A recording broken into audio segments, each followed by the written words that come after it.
JJ Barnes, and this is Jonathan McKinney. Hello. And you are listening to episode 4 of our WandaVision podcast, which is called...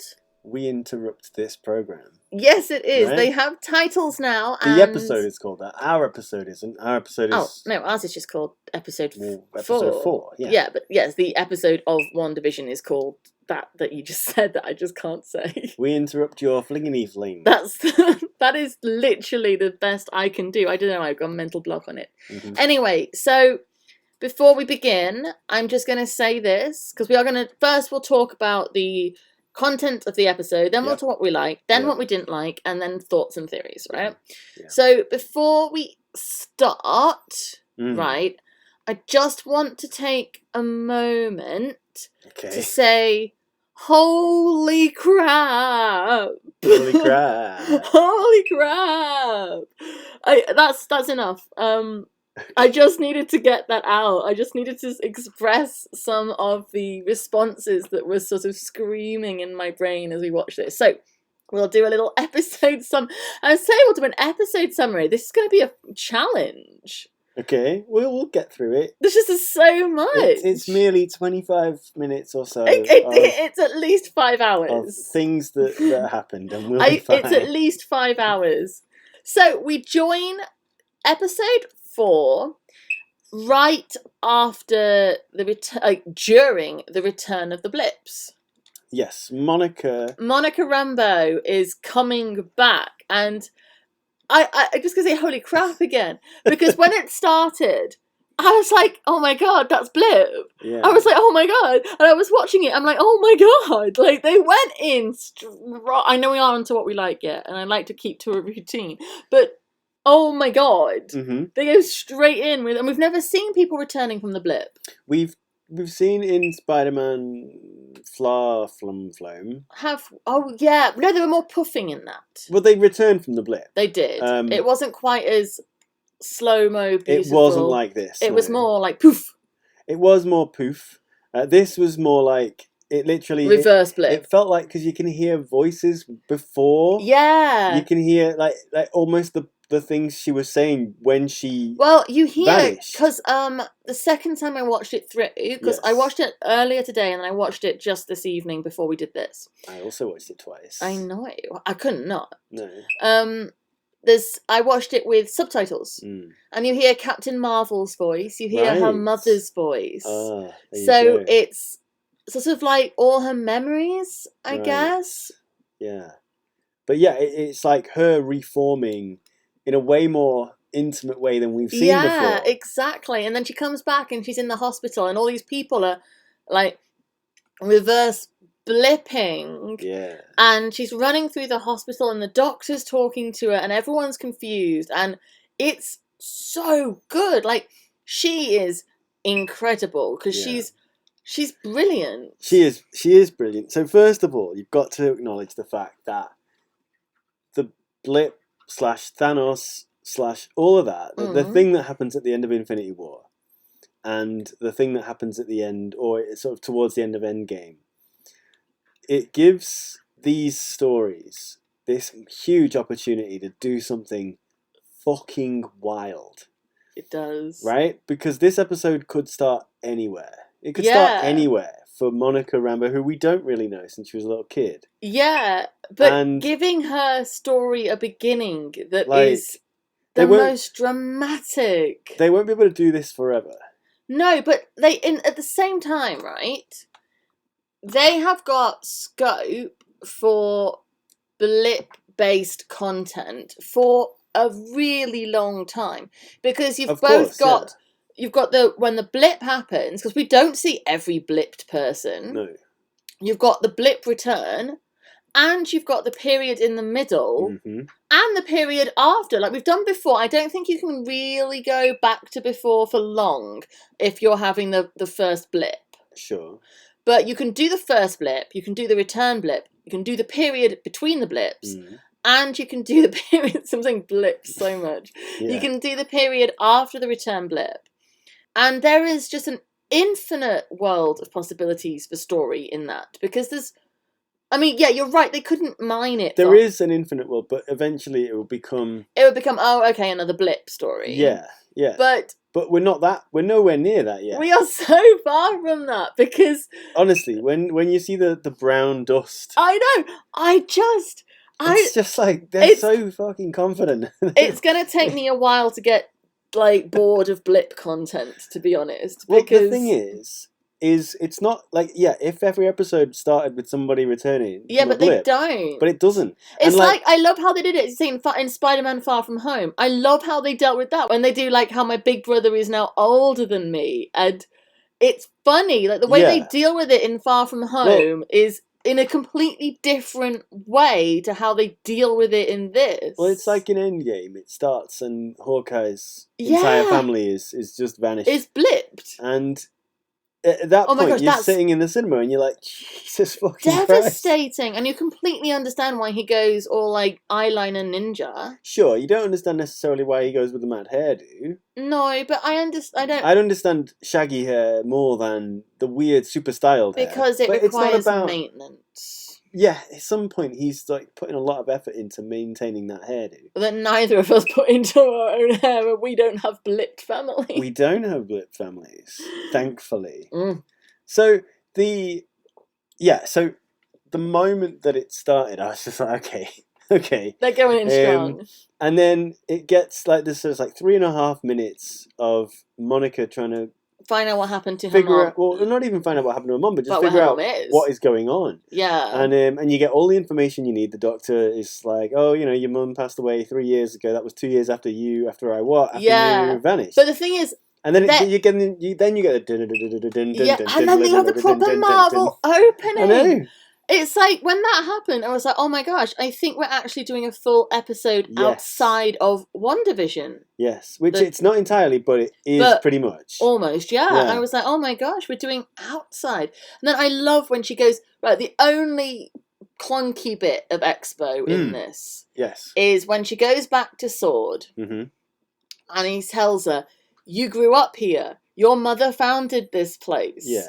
But it's still a natural way. He's saying, I understand why this place matters to you. Yeah. I get it. They do somewhat motivate him to say those things. They do. But I agree. But that's kind of also got to tell the audience these things. So I have a question. You've really got to rattle through it quickly. Yes. What do you think SWORD stands for? Well, it says... Does it? On the screen it says what it stands for. I don't remember. And I don't know. I was cooking, so I wasn't necessarily... is comics, blah blah blah blah, and yeah, clearly. Is it the new Shield? Then? Well, clearly that's what they're doing. My question is right. I get that it's the new Shield, but why I'm asking if it is timeline wise because I am, as I've said before, like I didn't see that Sword had the words on the screen because I was trying to cook the lunches. And I don't know. I'm not as up on comic book lore as you. I'm not really. But you're pretty smart with this. What's the timeline? So when Captain America found that Hydra had infiltrated Shield. Well, in the MCU, based on what is said in this episode, Monica's mother built Sword. So it didn't exist until so I'm guessing since the 90s it's relatively new. But yeah, you see, that's my question. Obviously, if Maria built it, 90s is when we last saw Maria. Yeah. Obviously, Monica was little. Yes. If she started building it when Monica was little, so she grew up there, it can't be a replacement for S.H.I.E.L.D. because no. Monica was little in the 90s. Sure. It's not a replacement for S.H.I.E.L.D. in the sense that it has been formed to replace S.H.I.E.L.D. in the universe. But now... But narratively, from the outside looking in... It's the new S.H.I.E.L.D. It's the S.H.I.E.L.D. that we're going to spend any time looking at because... Makes sense. It's replacing S.H.I.E.L.D. as the sort and of it's quasi... Sword, so S.H.I.E.L.D. was all about protection, and Sword is all about stab. So all I know is in the comic books, the Sword is like S.H.I.E.L.D. in space, which is why they talk about space a lot. Yeah, you're grounded in terrestrial things only. So they are getting into terrestrial work now. But also that is just a little bit of exposition for people who know what Sword is and want to know why the hell sword is doing this, and like that's fair enough because if you're gonna use the name of a existing exactly society of weaponized original like, red. If you're gonna say space shield because you can't use shield, like if they were making this now, or if they were making this and they'd never used shield, they'd be using shield, and you wouldn't have to bother with all the you've grounded because your mom thought you might come back and blah blah blah. Like they wouldn't have to bother with any of that. They'd just send her off to do the job. Yeah. Do you know what I mean? But that's why they have to do that bit first, because we're supposed to be in space. You're supposed to be in space. You know what I really enjoyed in getting to the sword building? It looks very much like the Men in Black building. Yes. Right. Yes.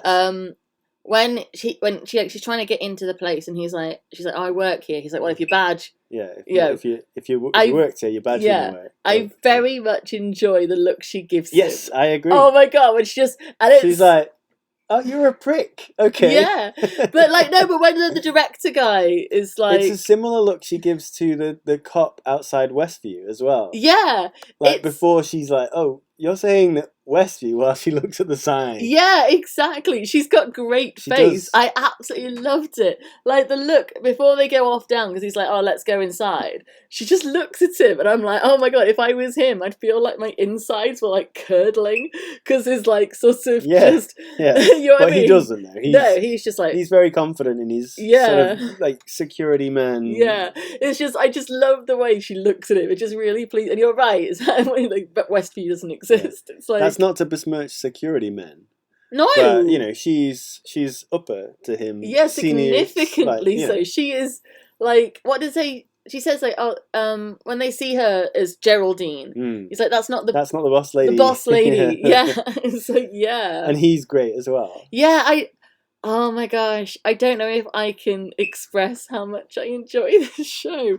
I honestly, so off they go. They go off to how good it is. They go off to Westview, and like she's driving on the motorway or highway, I guess, in America, and it's like Westview this way, and like, you know what I mean. And then I love it when like the cut's like, no, it doesn't exist, and she's like, where are you from? And he's like, Eastview.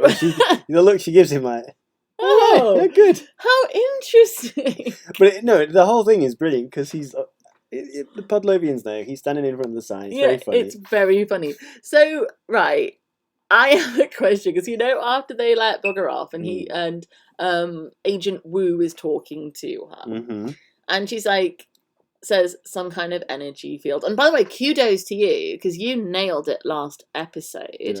Yeah, you said, do you remember?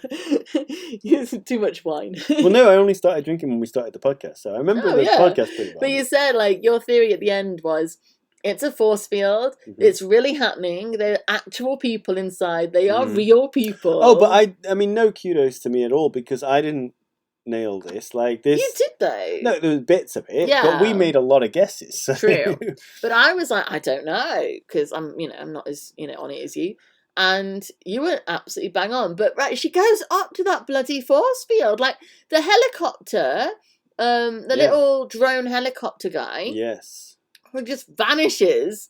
She's going up to it. I was like, why are you doing that? Well, because she's. I know. She's all smart and investigative and brave, and she's an action taker. She's not a passive person. Passive taker. A passive taker. That's not a thing. She's not a passive person. She's an active person. So she's active, and she's like, and Randall. Not Randall. That's the name of the actor. It's Jimmy Woo, who, by the way, did you notice when he does the card trick? That's the card trick because this is the guy from Ant-Man and the Wasp, right? He's the guy who is constantly making sure that. I didn't know he did a card trick in that. No, he doesn't. Paul Rudd does. Oh, my gosh. So he admires Ant-Man so much. He's fanboyed. He's copied the card trick. I am the things that this. I am in awe of this show. Aren't they good though? Because like we talk about Marvel all the time, and it's very easy to just sound like we just praise it because it's popular, but that's fucking not true. No, oh my gosh. Like in Endgame, I mean, there's a million fucking references to things that happened before in Endgame. Like the big ones are, proof that Tony Stark has a heart and cheeseburgers. He liked cheeseburgers. Yeah. There's a million of them, but like there's one where and it's again related to Ant-Man and the Wasp, much like this one. When Ant-Man calls in Ant-Man and the Wasp, he is referring to Captain America and he calls him Cap. Yes, and she shoots him a look. Yeah, Evangeline Lilly is like, ugh, you're talking like your best mates with him. She gives him a look so much like Monica Rambeau gives her. She's just like, it's just like, ugh. And Ant-Man's just like, well, what? That's what we call him. Like, and he's not wrong, but it's still like this thing where he doesn't. It's sort of implied that he hasn't earned the right. Yeah. And then in Endgame, during the big, weird Thanos fight, when she says something Cap, and then you just get the opportunity to see them look at each other and go like, yeah, that's good, isn't it? Now I'm calling him that too. And you wouldn't notice. You just wouldn't fucking notice. That's the thing. Like, I didn't notice that. No, exactly. And I've watched these things like loads, but you will if we watch Ant-Man and the Wasp again. Which, to be honest, we might not, because that's not the best Marvel thing. It's not. But if we do, you're going to be like, oh, look, he's on the card trick. I can't cope with a little tiny lab being thrown around. All I can think about it in is, why are the things inside not getting smashed up? Mm-hmm. Like, yeah, I know you've shrunk it, but if you threw my kid's dollhouse around, the content would get smashed up. It's because of the pseudoscience of comic book movies. Yeah, I know, but moving on. Moving on. I'm just saying, I'm not just a blind praiser of Marvel. Is my point. No, neither of us are. Like, I had a good time with it, but when they do a Guardians 1 or an Avengers 1 or an Infinity War or an Endgame or a this. Yeah. This is or a Ragnarok. Oh my gosh, yes, but this is blowing my socks off. This is possibly the best that they've ever done. Literally, this really goofy thing that starts in black and white, like Bewitched, and suddenly it's oh my goodness. You know what, I literally squealed when Kat Denning showed up in the back of that van. I was so excited. And that's so good as well. And she's like, because she wants to tell you what, the writing is a challenge to me, because the writing is fucking brilliant all you know the time. What I love about her character and the way she's done, we know that if you have got limited time filming, right, it can be easy in the editing process for people who are responsible for choices to slice out the bits of dialogue that are the personality, the funny. In terms of the information, they're extraneous. They don't deliver any information. All they do is build personality, and therefore, compared to the content that's designed to deliver info, they are removed in favour of that, right? Yes. Which I honestly, I love it when he's like, oh, I'm a chemical and I'm a chemical engineer. No one cares. And then when she's there and she's like, you know, like, you guys are the pods. They're really bad for the environment, by the way. Like, she's like, and it means the thing is, right? So, because I agree, some of it is just for the entertainment value of her being funny. Some of it is delivering information. Yeah, I know. The chemical engineer thing is like, why are we all here? And then she espouses her thoughts and theories as to why they are there. Yeah. And she's sort of filling in the blanks, but also speculating, which fits perfectly with the tone that the show has established. Yeah, absolutely. But like when she tries to grab her giant old TV, it's alright, I've got it. And she's struggling, and he just stands there looking at her, and she's like, "It's alright, I got it." Yeah, that is fucking hilarious. She's a very funny woman. You know what I really liked as well? Like, when she first gets there, and he's like, oh, Ms. What's her surname in this? I don't know. Let's have a look. Lewis. I thought it was Lewis. I wasn't Darcy Lewis. He's like, oh, Miss Lewis. She's like, Dr. Lewis. Right, yeah. Right, because obviously... I didn't go to evil medical school for 6 years to be called Mr. I follow, like, a lot of female academics on Twitter.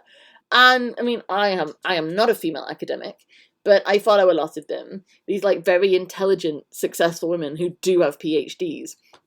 And the whole thing went round about how that people wouldn't call them doctor because they were women. Yeah. And sort of, can I speak to Doctor whoever? This is no doctor. Like the doctor who from the previous episode of this. Yeah, exactly. Exactly. And I appreciated that little that the mistake was made because that's real. And that she is confident enough to just correct him immediately. There's no sort of like, oh no, I must be modest about it. It's just right on it. It's because she's sorry, Podlovian friends. Once more, the cats are loud and prick like. Such dickheads. She makes a comment about like every time she washes the dishes, which is at least once an episode. Yeah. Bath. I know. I just think it's hilarious, and it's fun because obviously the first time we see Darcy, she's not a doctor. She's an intern. She's training. In Thor. Is it? Yeah, it is Thor 1 and 2. I don't think she's in 3, is she? No, she's not in rank, but she's with Natalie Portman's character. But she's an intern. Yeah. She's training. Yeah. And now she's literally, and it's like, it's great because you get to see that work is paid off, and she is a doctor now, and she is willing to command the respect that goes with that title. Yeah, she's great. I love her. I've honestly, I've never seen her in anything where I've not loved her. I think she's wonderful. Everybody is overshadowed by Elizabeth Olsen. Oh my God. Everybody, including Darcy, unfortunately for you, Kat Dennings. But she probably knows. She's amazing. So are we going to rattle through? Are we still in plot? We are technically in plot. So they send the B-Man down into the sewer. Yes, they do. It's brilliant. Again, you know what I really liked? Okay, so you know when they've got the big board where they're finding out who all the people are. That Jimmy Woo writes down all the questions that we've been asking. Literally, and more so. Like he puts, why hexagons? Yeah, is Vision alive? Is Vision alive? Like, why a sitcom? Why? And I'm like, yes, Agent Woo. I didn't even notice it was Jimmy, but Agent Woo. I'm like, yes, these are the questions. These are all Lost style hatches. You're right, that though. Hexagons, we hadn't thought of that, but that. yes. But they're everywhere. Everywhere. See, because I didn't notice the swords everywhere. Unlike the last week with the when Monica, with the necklace. Her necklace. I didn't notice on the B-Man. Yeah. I didn't notice on the plane, but you noticed that there was a thing on the plane. Yeah, not the plane. Sorry, the helicopter. The helicopter. But I didn't notice. I don't know anything about sword at all. No. So. But I know quite a lot now. Yeah, I know a lot now. But yeah, I was very excited when they were sending the B-Man down into the sewer. I was like, oh my God, it is like Lost with all these hatches. It's like there's a J.J. Abrams, and he gets to go, what about this? What about this? What about this? And then there's like the antithesis of J.J. Abrams, who gets to say, well, we'll answer it with this, and this. Yes, exactly. And they answer it and I mean, obviously not everything, but they've acknowledged these questions that are unanswered. Yeah, there's not a lot of questions left. I mean, there are some. Yeah, as I say, why the hexagons? Why a sitcom? Is Vision alive? Like, yeah, like why are they moving through the time periods? Like, it's interesting. So let's keep going because I want to get to my theories re these questions. Oh, really? Okay. Wanda is skipping the signal that's coming out to the TV. I love when Darcy is watching it and they kiss and she's like, oh. And then she's like, I laughed out loud both times. It's funny. It's not because it's Jimmy Woo who's like, I can't believe Vision and Wanda are having twins. I know. Like. And then he makes his mistake again, where he thinks that people are asking him a different question. Yes. Which is a thing he does, and but he gets it quicker this time. Yeah. And that's fucking glorious to see because you're like, okay, how long is this joke going to drag? No, it's the right exact amount of time. Exactly. And oh my gosh, I'm trying to. You see, she's skipping the TV signal that is coming out because she's not letting them see the first time when he's doing the radio thing and she breaks the glass, and she just goes straight through to how does a housewife clean blood out of white linen. She skips that and then obviously they get to Monica, Geraldine in that. And she skips the signal, but then we get to go in and see what happens. What she did to Geraldine. Oh / my Monica. gosh. Oh my god, the change. When she suddenly goes full Scarlet Witch and she's got the red in her hands. And I'm doing Podlovians, I'm gesticulating, and she's like moving, and oh my god. And I was like, oh my god. She is absolutely fucking amazing, right? She says, "You're like," because Monica says, "I'm just your neighbor." That you're an You're not my outsider. neighbor. You're an outsider. You're a stranger, and you're trespassing here. Yes. The fact that she uses the phrase trespassing makes it seem like it's Wanda's territory. Yeah. Like, do you know what I mean? Like, it's not like Wanda is trapped. No, it's everyone hers. else is trapped. Yes, and like the fact that they are real people. They are people. Like, it's a place where they send, and we didn't even mention this, it's where they send people to be in the witness protection. Yeah, or it's just where one person was. Yeah. And other than that, like, because I don't think it's all witness protection, because that would... It's the witness protection that lets the FBI know, which lets Sword know. But all the people in it, they're like, they all have different names, so how did they get to know what names they're supposed to have? Like, they... Yes. So we're not into theories yet. I had to go over more. I'm trying to. Yes. Yeah, so so sorry. Wanda blasts Monica, and then she fixes all the walls and everything. It's so good. And then when he comes back in, and she's just the sadness. He's like, we can go anywhere, and she's like, no, we can't. Oh my god, she's incredible. Yes. She is dying inside. Like, she is in so much pain. Yes. Oh my gosh.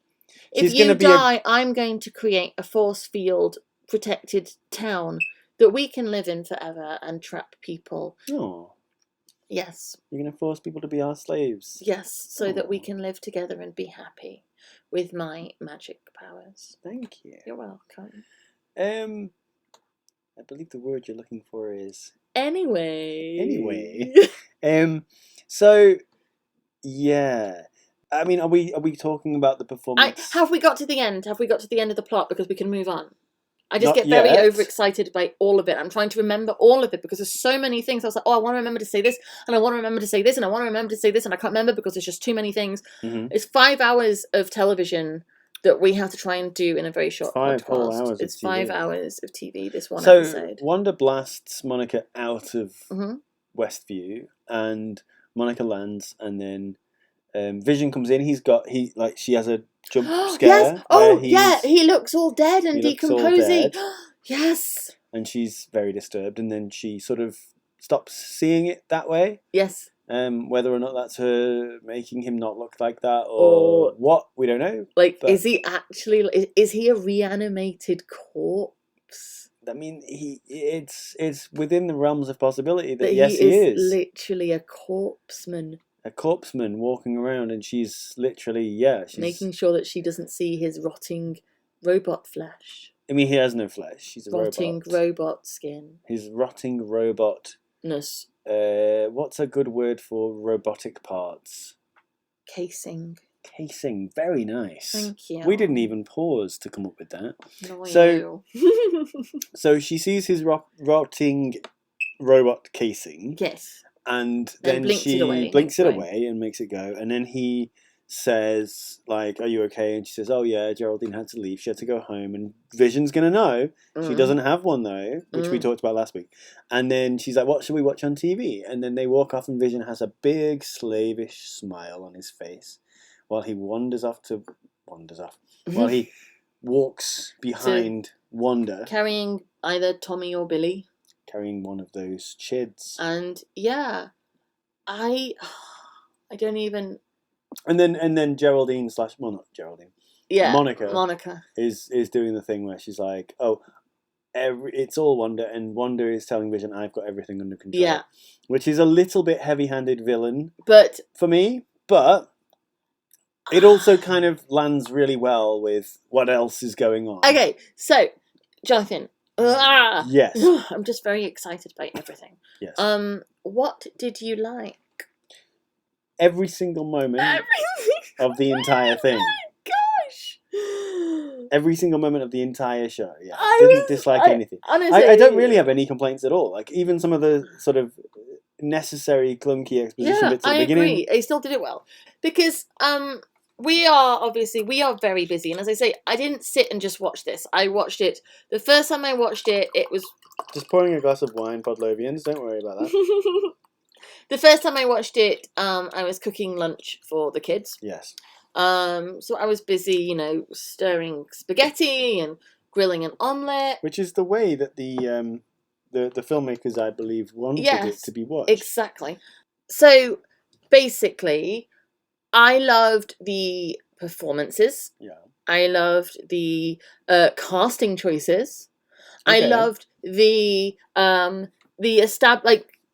finishing off all the, or not all of them, but like the finishing a bunch of hatches that were opened and left, and then left us wondering and excited to find out what they are, and sealing them like the B-Man, which we literally said in one of the episodes, like, are we gonna have an answer to what that was? And yes, we are. And also, like, I couldn't figure out what possible answer you could get, but they had clearly written it all. I love that this has been crafted to, you know what, I bet you the actors all said their lines, because you could not have people not say the right lines, because this has been crafted to fuck. This is just, like, honestly, this is inspirational, and like, we write in a shared universe. It is inspirational, and we do write in a shared universe. Like, I like to sort of be able to use elements in different stories across different platforms. Yeah. I think whether you're doing like on screen or in books, or different books in different like protagonists and situations, I love the ability to use that universe that we write in. Yeah. And I mean, obviously, we have fewer stories than Marvel, which is, it's understandable. We sure do. Yeah. But our little brand is growing, and it's, people are coming in, and it's getting bigger, and that's how Marvel worked. Well, there was a time, right, when Spider-Man was the rights to the Spider-Man franchise was owned by Sony, and the rights to the X-Men franchise and the Fantastic Four was owned by Fox. Yeah, I thought it was Fox. Right? And so they had meetings at Marvel when they were making Marvel Studios, essentially. Yeah. Where they said, like, well, all we can really build from is the Avengers. Like, that's all we've got.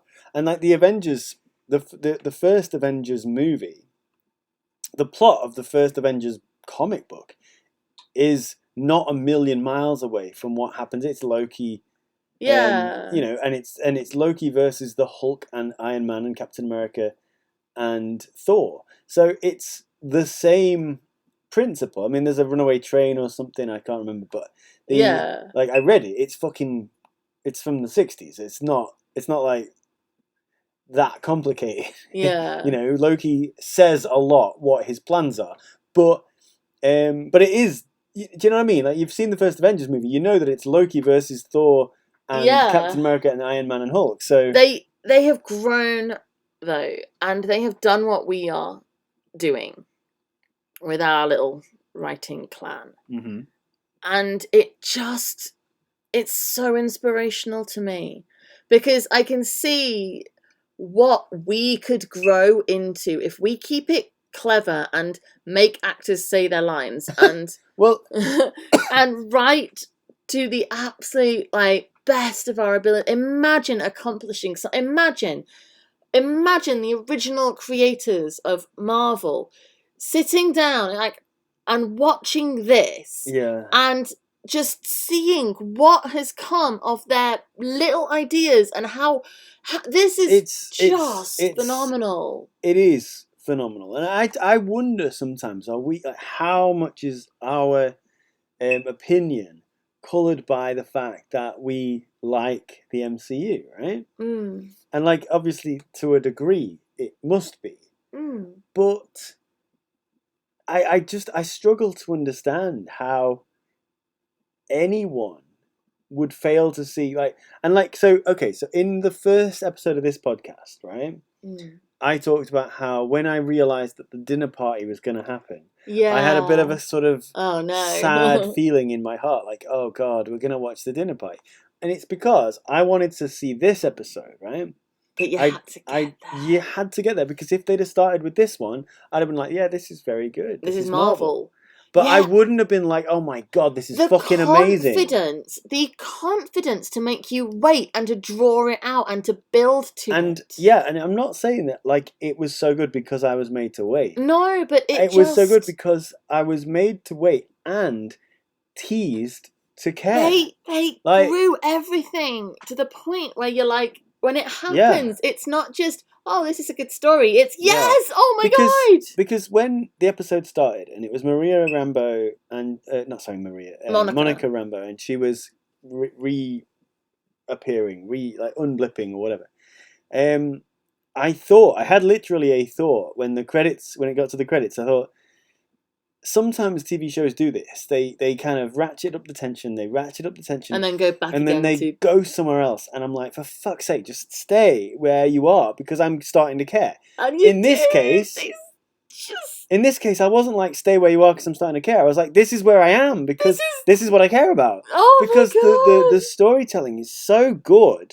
It is so good. It's so beyond anything else that's going on at the moment that that is what I wanted to know. Yeah. And if it had been from episode 1, I wouldn't have cared that much. And also, right, as I say, if you look at our little universe, they have only got you to the point where all of this is as powerful as it is because of all the stories that came before it. The unblipping. Imagine if you hadn't seen any of that, you'd be like, oh, okay, a thing is happening. That would be weird. Yeah. And just all of it, Darcy showing up, it would just be like, oh, that's a character. Yeah, like she'd still be a character who's doing what she's doing. Yeah. Like, she still deserves to be in this story. Oh, absolutely. But she wouldn't have the clout of having seen her before. And just Wanda and Vision alone, them. This is knowing who she is and how powerful knowing so much that they have built to over so many stories and are now paying off after all these literally years. But what they do is they go to the bank, though. They don't rely on that money. They just go when they want. Like they're striding. And they take it and make it even more. Yeah. It's astounding. I am just in love with this show. I cannot possibly explain how much I do not have the vocabulary, and I am talking all the time. You know what I mean? I am in for the words, and I cannot explain enough. Not just this show, but this universe. They are doing something of storytellers, storytelling by committee is fucking hard work. Yes, it is. Yes, it is. Because everybody wants to see something. And they kind of drag. So Podlovia and Friends, right? Slight deviation from the gushing about WandaVision, right? Storytelling, like telling a story. It's kind of like there's a ball, right? It's like a football game. Or what's a non-sports metaphor? It's like some kind of whiskey bottle being handed round a fire. Whiskey bottle being handed round. An alcohol example is even better. So yeah, you can't all be drinking from the whiskey bottle at the same time, right? Whoever's drinking from the whiskey bottle is kind of having the good time. And storytelling by committee, it's like a bunch of people arguing, and it's a bunch of people who really fucking want the whiskey, by the way. They all want the fucking whiskey. And if they didn't want the whiskey, they wouldn't be there. They'd be somewhere else doing a normal person's job. And also, they wouldn't care enough to fight for it. No, they wouldn't care enough to fight for it. And they wouldn't believe that their right to the whiskey is worth it. Exactly. And they wouldn't. So yeah, they are there because they really fucking want the whiskey bottle, right? They want to bloody drown themselves. Which means somebody has to be in charge, and I'm assuming it's Kevin Feige. Yeah, but what I think, and who the hell knows, but what I think is, because everybody who works for Marvel tends to say the same thing, which is like, we got enough creative control. Like, nobody, there are people who step out, like Edgar Wright, Joss Whedon after 2, Edgar Wright before 1 even. What was he supposed to do? He was going to do the first Ant-Man film. Oh, really? And he separated paths from Marvel. Probably because he was like, look, I want to do this, and Marvel was like, well, if you do that, it's going to ruin what we're doing over here, so you can't. And I tend, because we are writer directors. Yeah. So I tend to immediately, like Joss Whedon posted a tweet at the time when Edgar Wright split with a picture of him holding a cornetto, right? Because Edgar Wright made the Cornetto trilogy. So Joss Whedon, who was still at that point employed by Marvel, right? Age of Ultron hadn't come out yet. Posted a picture of himself holding a cornetto, which is his clear way of saying, I'm with Edgar Wright on this because Marvel are a bunch of bastards to work with, and I'm cross and I'm a grumpy bastard, right? Right. Which is fair enough. I am not criticizing him. I'm just saying that was his. Yeah, no, it's fine. The way he when I speak very positively about Marvel, I am not criticizing Edgar Wright or Joss Whedon or anybody else. No, me either. I'm just saying that Marvel is starting to really fucking stand out and I say Marvel, it's Kevin Feige and the people that Kevin Feige works with. Whoever he's working with. Exactly. They must have somebody who, if you've got all these people all wanting the whiskey bottle, you've got to have somebody steering and controlling who gets it at what point. Because otherwise it would just be an absolute mess. And you'd have a DC kind of crisis where there's just too much happening all at once. DC's got a million problems, and they are connected to the reception going back from Man of Steel to Batman v Superman. But they've just tried to do too much too fast. Sure, but that's one of the many problems that they're having. Marvel's got what Marvel have got is, for one thing, the brand is pretty pure and wholesome. Like nobody's really hating Marvel for things that are going on outside or off screen. Yeah, true. And apart from when Chris Evans shared his penis. But they didn't hate Marvel because of that. No, they didn't even hate Chris Evans because of that. It was just a little bit like, oh, it was a scandal. Hello, but like when Chris, what's the other Chris? Star-Lord Pratt. Chris Pratt got into a lot of trouble because he went to a church that was like homophobic. The church of the singing songs. The singing songs. Or the mountain singing. The mountain singing. Or the hill singing. Hillsong. I knew there was something to do with singing. The mountain singing Hillsongers. That's the one. I knew there was something like that in it. Yeah, but there was a little bit of like Twitter fume about it wasn't. It wasn't like my mum is completely in love with Chris Pratt. There you go. And she wouldn't have a clue that happened. She wouldn't have a clue about Joss Whedon and Ray Fisher not getting on either. No, but you know what I mean, like. But yeah, no. So anyway, Marvel. It is not benefiting from the lack of controversy off screen.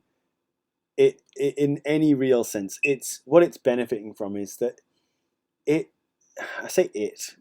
I want to say Kevin Feige and the people who he works with. Yeah. Because that is what you can rely on. I must start learning the names of the people behind WandaVision because this is fucking amazing. I agree. We should do some research. Absolutely brilliant. And I need to learn the names of the writers and the directors and the showrunners because they are very competent at what they're doing. Because this episode of television is absolutely brilliant. It is. Wait. Yes. What don't you like? There's nothing I don't like. Okay, then in that case we can move on to what are your thoughts and theories, Jonathan McKinney? Okay. My thoughts and theories. Yes. Okay, so number one, I suppose we've got to address the things that have been explained, right? Beeman, we know what the Beeman's deal is. Yes. We know what the helicopter deal is. Yes. It wasn't a real helicopter. It was a little mini drone. It was a mini drone. We know what the deal is with the radio. Yes. A lot of the stuff has been explained. It has. I would argue, at this point in time, it has only been hinted at that the population of Westview are slaves to Wanda. I don't feel like that is quite as textual as what's happened with the B-Man or the helicopter. Yeah, I suppose so. Like, don't get me wrong, that is a strong fucking hint. Like, but when Monica Rambeau is saying it's all Wanda and Monica's like, I've got everything under control. Number one, people say I've got everything under control when they don't. Right? Well, we know she doesn't, which is why she had to keep changing things up. She doesn't have it all under control. It's played in the moment like she's got everything under control. It's all Wanda. She is the villain. But this is episode 4 of 9. She's not a villain. I love her. No, but she is played as the villain. Like, yes, she is, but I love her. I mean, she's incredible, but she's played as the villain in this episode. 100%. Yeah, there are she is. no other villains I agree. available, right? However, right, so you've got mysteries that have been, like, doors that were open that have now been closed. B-Man, helicopter, radio, right? Those 3 things especially. After that, you've got the question as to what's going on with the people. So you've got Herb, Mr. and Mrs. Hart. Why are they willing to act like they have a different name? Yes. And That's also a big one, because they're saying, oh, this is this person, this is this person. Like, this is this person. So Herb says she came here because we're all, and Vision says we're all what? Yeah. And he says, and he can't quite bring himself to say it for whatever reason. Now, we don't know that that's Wanda stopping him from being able to say it. We don't know that. We infer. It could be Ralph. It could be Ralph. So Agnes, right, is speculated to be a character called Agatha Harkness, right? Harkness! Which, yes, that is the name of our sister and brother from Hollowhood, but also in Marvel Comics, Agatha Harkness is a witch. Agnes. Right? Agnes. It is speculated that she is Agatha Harkness, right? Amazing. It might not be. Yeah, this episode inclines me to think it's not, but that doesn't mean it's not. Because we're in episode 4, we're not even halfway yet. We're not halfway until midway through the next episode, which means there's plenty of fucking mystery left. Yes. Right? And yes, the show is coming out big and strong and saying it's all Wanda. But that's what they want Sword to think. Yes. Right? And I've got everything under control is something that someone who doesn't have it... I know I just said this. Yeah, but we literally have seen that she doesn't. She doesn't. Yeah. And she is trying to keep things under her control. We know she's got a lot of power. She can make little red sort of spheres, glowing blobs, or glowing blobs, OGBs, in her hand and blast Monica Rambeau out of town without, by the way, killing her. Because if you, I think, threw somebody through like 3 walls, they would die. Yeah, and she could just kill her. And she could easily have killed her. She could just blip her again. Of course she could kill her. So she's chosen not to kill her. So your hope that Wanda is still a good person is not unfounded or without reason to believe. Because she could just she could send a bloody blast out of the secret town and kill all the Saw people looking in. She could do that, and she doesn't. This is going to be the end of her hope, right, or the end of her dream. Yeah. That she can have this life with Vision and her children, is that she's not going to let it happen, because eventually, and this is what I think, right? Okay. And again, Podlovian friends, obviously I have no idea, but the reason I say this is what I think is because I haven't heard anybody else say it, but I think Old Man Captain America is going to come back in the last episode and convince her to... That's just what I think now, right? I may change my mind, but I think she might go Darth Vader and he might be Luke Skywalker in a weird, age not matching thing. Interesting. Because there was, rumours that Chris Evans was going to be Captain America again, and he tweeted, oh, it's news to me, but then other people sort of said it was true. Not about WandaVision, but just in general. And nobody knows what it was about. Interesting. And because he's the heart and soul, if they got him to, this show, if she's ready to kill everyone because she wants to keep Vision and her sons, and then Captain America Rambo's through the force, the energy field, and then becomes his young self in the fucking world, that would be a... And the thing is, then he's not different, because he kind of belongs to that era anyway, right? Yeah. He's kind of peachy keen to start with. Do you know what I mean?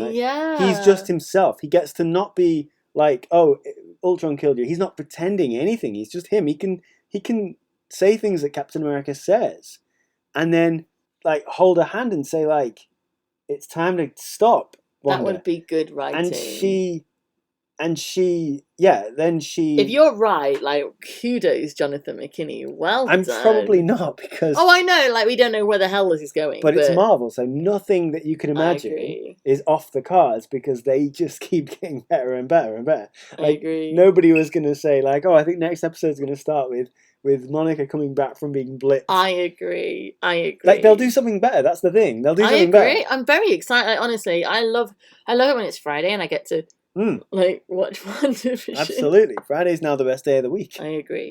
So, thank you very much for listening to our episode 4 review of WandaVision, and the episode is called We Interrupt This Program. Is what the episode is called. So I could talk for another hour. So I know, I love you. If you, Podlovian person, want to talk about WandaVision, tweet at me. Oh my gosh, absolutely. I put links to all our social medias and things in the description of this podcast. So come find us on the Twitters and the Facebooks and the Instagrams, where we're posting all of this stuff, and we're always talking about stories, so come find us. And yeah, thank you very much for listening. Don't forget to subscribe. We're now on Good Pods. We are on Good Pod Pods. Goods. Pod Goods. Good Pods. We'll figure that out. Good Pod as land. Pod Goodlian. That's right. We're there. Come find us. And it's not called Pod Goodlian. It's not. Just in case the Podlovian thinks that our ridiculous way of naming things has any value whatsoever. Thank you very much for listening. Yes. And we will be back again next week with episode 5. Which I cannot wait for. I agree. Bye.